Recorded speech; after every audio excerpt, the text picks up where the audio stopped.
ನಮಸ್ಕಾರ ಸ್ನೇಹಿತರೆ, ಬೆಂಕಿ ಬಿರುಗಾಳಿ ಚಾನೆಲ್ಗೆ ತಮ್ಮೆಲ್ಲರಿಗೂ ಸ್ವಾಗತ. ನಾನಿವತ್ತು ಮಂತ್ರಿಮಂಡಲದಲ್ಲಿ ಸ್ಥಾನ ಸಿಗದೇ ಇರತಕ್ಕಂಥ ಮಹಿಳಾ ಶಾಸಕಿಯರ ಬಗ್ಗೆ ಈ ಸಂಚಿಕೆಯ ಮೂಲಕ ನಾನು ಪ್ರಸ್ತುತಪಡಿಸ್ತಾ ಇದ್ದೇನೆ. ಅದು ಕೂಡ ಸಾಕಷ್ಟು ಅಂದರೆ ಸುಮಾರು 4-5 ಜನ ಮಹಿಳಾ ಶಾಸಕಿಯರು ಇದ್ದಾರೆ. ವಿಧಾನ ಪರಿಷತ್ತಿನ ಸದಸ್ಯರು ಇದ್ದಾರೆ, ವಿಧಾನಸಭೆಯ ಸದಸ್ಯರು ಕೂಡ ಇದ್ದಾರೆ. ಹಾಗಿದ್ದಾಗ ಈ ಒಂದು ಮೊದಲನೆಯ ಸಚಿವ ಸಂಪುಟದ ಮಂತ್ರಿಮಂಡಲದಲ್ಲಿ ಯಾವುದೇ ಒಬ್ಬ ಮಹಿಳೆಯರಿಗೂ ಕೂಡ ಮಂತ್ರಿಮಂಡಲದಲ್ಲಿ ಸ್ಥಾನಮಾನಗಳು ಸಿಗಲೇ ಇಲ್ಲ. ಅದು ಮಹಿಳಾ ಮಣಿಗಳಲ್ಲಿ ಹಾಗೂ ಮಹಿಳಾ ಒಂದು ಶಾಸಕಿಯರಲ್ಲಿಯೂ ಕೂಡ ಅಸಮಾಧಾನ ಉಂಟಾಗಿರೋದು ಸ್ಪಷ್ಟ. ಹಾಗಿದ್ದಾಗ ಅವರಲ್ಲಿ ಯಾರು ಮಂತ್ರಿಗಳಾಗಬಹುದು, ಯಾರು ಆಗಲಿಕ್ಕಿಲ್ಲ ಅಂತಂದರೆ ಬಹುತೇಕವಾಗಿ ಬೆಳಗಾವಿಯ ಲಕ್ಷ್ಮೀ ಹೆಬ್ಬಾಳ್ಕರ್ ಅಂದರೆ ಈ ಪೂರ್ವದಲ್ಲಿ ಮಹಿಳಾ ಮತ್ತು ಮಕ್ಕಳ ಕಲ್ಯಾಣ ಇಲಾಖೆಯ ಸಚಿವೆಯಾಗಿ ಅಮೋಘವಾದ ಕಾರ್ಯವನ್ನು ನಿರ್ವಹಿಸಿರ್ತಕ್ಕಂಥವರು, ಜೊತೆಗೆ ಗೃಹಲಕ್ಷ್ಮಿ ಅನ್ನುವಂಥ ಒಂದು ಗ್ಯಾರಂಟಿ ಯೋಜನೆಯನ್ನು ಸಮರ್ಪಕವಾಗಿ ರಾಜ್ಯದ ತುಂಬೆಲ್ಲ ಅದನ್ನು ವಿಸ್ತರಣೆ ಮಾಡಿ ಅದರಲ್ಲಿಯೂ ಕೂಡ ಯಶಸ್ಸನ್ನು ಕಂಡವರು ಮತ್ತು ಅದರಲ್ಲಿ ಹೌದು ಅನಿಸಿಕೊಂಡಂಥ ಒಬ್ಬ ಕೆಚ್ಚೆದೆಯ ಮಹಿಳೆ ಅಂತೇಳಿ ಅವರನ್ನು ನಾವು ಈಗ ಕರಿಬೋದು. ಜೊತೆಗೆ ಇನ್ನೂ ಸಾಕಷ್ಟು ಜನ ಇದ್ದಾರೆ. ಅಂದರೆ ಉಮಾಶ್ರೀ ಅವರು ವಿಧಾನ ಪರಿಷತ್ತಿನ ಸದಸ್ಯರು, ಹಾಗೂ ಇನ್ನೂ ಸಾಕಷ್ಟು ನಯನ ಮೋಟಮ್ಮ, ಹೀಗೆ ಹಲವಾರು ಶಾಸಕಿಯರು ಕೂಡ ಬುದ್ಧಿವಂತ ಶಾಸಕರು ಕೂಡ ಇದ್ದಾರೆ. ಹಾಗಿದ್ದಾಗ ಅವರು ಕೂಡ ಸಚಿವ ಸಂಪುಟದಲ್ಲಿ ಸ್ಥಾನವನ್ನು ಪಡೆಯಲಿಕ್ಕಾಗಿ ಈಗಾಗಲೇ ಅವರು ಕಸರತ್ತನ್ನು ಮಾಡ್ತಾ ಇರೋದು ಕೂಡ ಸ್ವಾಭಾವಿಕ. ಹಾಗಿದ್ದಾಗ ಬೆಳಗಾವಿಯ ಲಕ್ಷ್ಮೀ ಹೆಬ್ಬಾಳ್ಕರ್ ಅವರು ಈಗಾಗಲೇ ದಿಲ್ಲಿಗೆ ಹೋಗಿ ವರಿಷ್ಠ ಮಂಡಳಿಯ ಜೊತೆಗೆ ಸಂಪರ್ಕದಲ್ಲಿಯೂ ಕೂಡ ಇದ್ದಾರೆ. ಈಗಾಗಲೇ ಅವರು ದಿಲ್ಲಿಯ ಕರ್ನಾಟಕ ಭವನದಲ್ಲಿ ವಾಸ್ತವ್ಯವನ್ನು ಹೂಡಿ ಅವರು ತಮ್ಮ ಪ್ರಯತ್ನವನ್ನು ಹಾಗೂ ತಾನು ಮಂತ್ರಿಮಂಡಲದಲ್ಲಿ ಸೇರಲಿಕ್ಕೆ ಯಾರ್ಯಾರನ್ನು ಭೇಟಿ ಆಗಬೇಕು, ಏನು ಹೇಳಬೇಕು, ಯಾವ ರೀತಿ ಅವ್ರನ್ನ ಅಪ್ರೋಚ್ ಮಾಡಬೇಕು ಅನ್ನುವಂಥ ಒಂದು ವಿಷಯವನ್ನು ಕೂಡ ಅವರಿಗೇನು ಯಾರು ಕಳಿಸ್ಕೊಡ್ಬೇಕಾಗಿಲ್ಲ. ಹಾಗಿದ್ದಾಗ DK ಶಿವಕುಮಾರ್ ಅವರ ಆತ್ಮೀಯ ವಲಯಗಳಲ್ಲಿ ಗುರುತಿಸಿಕೊಂಡಿರ್ತಕ್ಕಂಥ ಲಕ್ಷ್ಮೀ ಹೆಬ್ಬಾಳ್ಕರ್ ಅವರಿಗೆ 2ನೇ ಹಂತದಲ್ಲಾದರೂ ಕೂಡ ಮಂತ್ರಿ ಸ್ಥಾನ ಸಿಗಬಹುದೇ ಅನ್ನುವಂಥ ಪ್ರಶ್ನಾರ್ಥಕವಾಗಿಯೇ ಇದೆ. ಹಾಗಿದ್ದಾಗ ಸಿಗಬಹುದು, ಸಿಗದೆ ಇದ್ದರೂ ಕೂಡ ಇರ್ಬೋದು. ಒಂದು ವೇಳೆ ಸಿಕ್ಕರೆ ಅವರಿಗೆ ಯಾವ ಖಾತೆ ಸಿಗಬಹುದು ಅನ್ನುವಂಥ ಒಂದು ನೀವು ಪ್ರಶ್ನೆಯನ್ನು ಕೇಳಿದರೆ, ಈಗಾಗಲೇ ಅವರು ನಿರ್ವಹಿಸಿರ್ತಕ್ಕಂಥ ಮಹಿಳಾ ಮತ್ತು ಮಕ್ಕಳ ಖಾತೆಯನ್ನೇ ಬಹುತೇಕವಾಗಿ ಮಹಿಳೆಯರಿಗೆ ಕೊಡುವಂಥ ಸಂಪ್ರದಾಯ ಪರಿಪಾಠ ನಮ್ಮ ರಾಜ್ಯದಲ್ಲಿ ಇರೋದರಿಂದ ಅದೇ ಖಾತೆ ಅವರಿಗೆ ಸಿಗಬಹುದು ಅನ್ನುವಂಥ ವಾತಾವರಣವೂ ಕೂಡ, ಚರ್ಚೆಗಳು ಕೂಡ ರಾಜಕೀಯ ವಲಯಗಳಲ್ಲಿ ಚರ್ಚಿತವಾಗ್ತಾ ಇರೋದು ಕೂಡ ಅಷ್ಟೇ ದಿಟ. ಹಾಗಿದ್ದಾಗ ಅಕಸ್ಮಾತ್ ಅವರನ್ನು ಸಚಿವ ಸಂಪುಟಕ್ಕೆ ಸೇರಿಸಿಕೊಳ್ಳದೇ ಇದ್ದರೆ ಅವರ ಮುಂದಿನ ನಡೆ ಏನು ಅನ್ನುವಂಥ ಪ್ರಶ್ನೆಗಳು ಕೂಡ ಉದ್ಭವಿಸುವುದು ಕೂಡ ಸ್ವಾಭಾವಿಕ. ಹಾಗಿದ್ದಾಗ ಅವರು ಹೇಳಿ ಕೇಳಿ DK ಶಿವಕುಮಾರ್ ಅವರ ಒಂದು ಆತ್ಮೀಯ ವಲಯದಲ್ಲಿ ಇರತಕ್ಕಂಥವರು, ಜೊತೆಗೆ ವರಿಷ್ಠ ಮಂಡಳಿಯ ಜೊತೆಗೆ ನಿರಂತರವಾದ ಸಂಪರ್ಕವನ್ನು, ಜೊತೆಗೆ ಒಳ್ಳೆಯ ಸೌಹಾರ್ದತೆಯನ್ನು ಕಾಯ್ದುಕೊಂಡಿರ್ತಕ್ಕಂಥ ಒಬ್ಬ ಪ್ರಬಲ ನಾಯಕಿ. ಹಾಗಿದ್ದಾಗ ಅವರಿಗೆ ಈ ಒಂದು ಸ್ಥಾನ ತಪ್ಪಿದರೆ ಮುಂದೆ ಯಾವ ರೀತಿಯ ಅವರು ಸ್ಥಾನವನ್ನು ಅಲಂಕರಿಸಬಹುದು ಅನ್ನುವಂಥ ಪ್ರಶ್ನೆಗಳು ಕೂಡ ರಾಜಕೀಯ ವಲಯಗಳಲ್ಲಿ, ಸಾರ್ವಜನಿಕ ವಲಯಗಳಲ್ಲಿ, ಮಹಿಳೆಯರಲ್ಲಿ ಉಂಟಾಗ್ತಾ ಇರೋದು ಕೂಡ ಸ್ಪಷ್ಟ. ಹಾಗಿದ್ದಾಗ ಲಕ್ಷ್ಮೀ ಹೆಬ್ಬಾಳ್ಕರ್ ಅವರು ಮನಸ್ಸು ಮಾಡಿದರೆ ಏನೆಲ್ಲ ಸಾಧನೆ ಮಾಡುವಂಥ ಒಬ್ಬ ದಿಟ್ಟ ಮಹಿಳೆ, ಜೊತೆಗೆ ಹಠವಾದಿ ಮಹಿಳೆ, ಛಲಗಾರ್ತಿ ಮಹಿಳೆ ಅನ್ನೋದನ್ನು ಈಗಾಗಲೇ ಅವರು ಸಾಬೀತನ್ನು ಕೂಡ ರಾಜ್ಯದ ಜನತೆಗೆ ಸಾಬೀತುಪಡಿಸಿದ್ದಾರೆ. ಹಾಗಿದ್ದಾಗ ಅವರ ಮುಂದಿನ ನಡೆ ನಿಗೂಢವಾಗಿದೆ ಅಂತಲೇ ನಾನು ಈ ಸಂದರ್ಭದಲ್ಲಿ ಹೇಳಲಿಕ್ಕೆ ಬಯಸ್ತೀನಿ. ಯಾಕಂದರೆ ಮೊದಲನೆಯ ಪ್ರಮಾಣ ವಚನ ಸ್ವೀಕರಿಸುವ ಸಂದರ್ಭದಲ್ಲಿ ಮುಖ್ಯಮಂತ್ರಿಯ ಜೊತೆಗೇ ಅವರು ಮಂತ್ರಿಗಳಾಗಿ ವಿಜೃಂಭಿಸ್ತಾರೆ ಅನ್ನುವಂಥ ಭಾವನೆಗಳು ಸಾರ್ವತ್ರಿಕವಾಗಿ ಚರ್ಚಿಸಲ್ಪಟ್ಟಿದ್ರೂ ಕೂಡ ಆ ಸಮಯದಲ್ಲಿ ಅವರಿಗೆ ಆ ಒಂದು ಸ್ಥಾನಮಾನ, ಸಚಿವ ಸಂಪುಟದಲ್ಲಿ ಸ್ಥಾನಮಾನ ಸಿಗಲೇ ಇಲ್ಲ. ಹಾಗಿದ್ದಾಗ ಅವರಲ್ಲಿಯೂ ಕೂಡ ಒಂದು ತಳಮಳವಿದೆ ಹಾಗೂ ದುಮ್ಮಾನಗಳು ಕೂಡ ಉಂಟಾಗಿರೋದು ಕೂಡ ಸ್ವಾಭಾವಿಕ.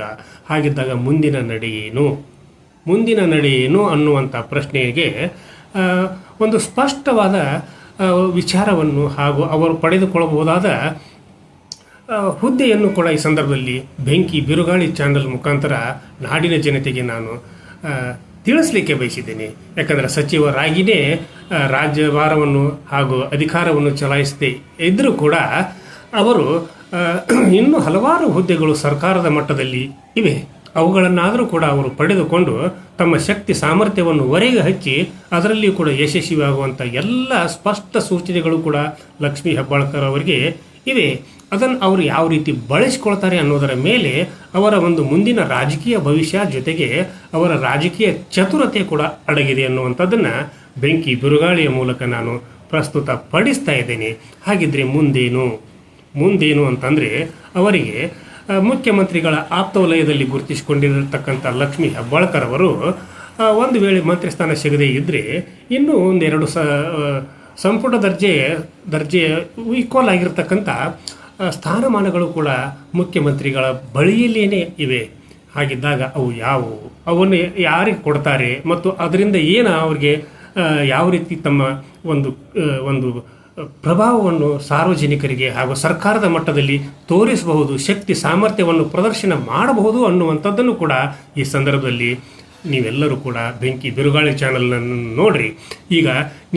ಈಗ ಅವರು ಲಕ್ಷ್ಮೀ ಹೆಬ್ಬಾಳ್ಕರ್ ಅವರಿಗೆ ಮುಖ್ಯಮಂತ್ರಿಗಳ ರಾಜಕೀಯ ಕಾರ್ಯದರ್ಶಿ ಮತ್ತು ಮುಖ್ಯಮಂತ್ರಿಗಳ ಸಲಹೆಗಾರರ 2 ಹುದ್ದೆಗಳು ಕೂಡ ಖಾಲಿ ಇವೆ.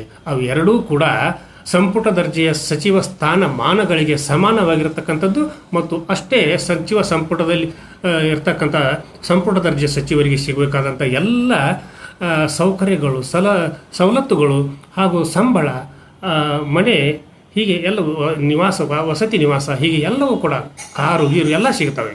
ಹಾಗಿದ್ದಾಗ ಅವನ್ನು ಅವರು ಪಡೆದುಕೊಳ್ಳಲಿಕ್ಕೆ ಮನಸ್ಸು ಮಾಡ್ತಾರೆಯೇ ಅಂತಂದರೆ ವರಿಷ್ಠ ಮಂಡಳಿ ಇಂಥ ಒಂದು ಸಂದರ್ಭದಲ್ಲಿ ಇಂಥ ಒಬ್ಬ ದಿಟ್ಟ ಮಹಿಳೆಗೆ ಸ್ಥಾನಮಾನಗಳನ್ನು ನೀಡುವುದರಲ್ಲಿ ಏನೋ ಹಿಂದೇಟು ಹಾಕ್ತಾ ಇದೆಯೇನೋ ಅನ್ನುವಂಥ ಅನುಮಾನಗಳು ಕರ್ನಾಟಕದ ಮಹಿಳೆಯರಲ್ಲಿ, ಕರ್ನಾಟಕದ ಸಾರ್ವಜನಿಕರಲ್ಲಿ, ರಾಜಕೀಯ ವಲಯಗಳಲ್ಲಿ ಕೂಡ ಚರ್ಚಿತವಾಗ್ತಾ ಇರೋದು ಕೂಡ ಸತ್ಯ.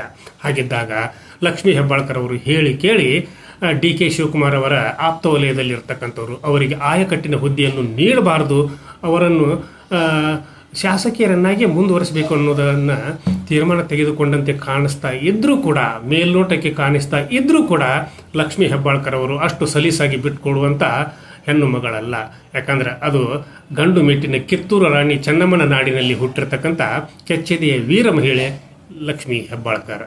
ಹಾಗಿದ್ದಾಗ ಅವರನ್ನು ಮಂತ್ರಿಮಂಡಲದಲ್ಲಿ ಸೇರಿಸಿಕೊಳ್ಳದೇ ಇದ್ದರೂ ಕೂಡ ಮಹಿಳೆಯರು ಒತ್ತಾಯ ಮಾಡಬೇಕು.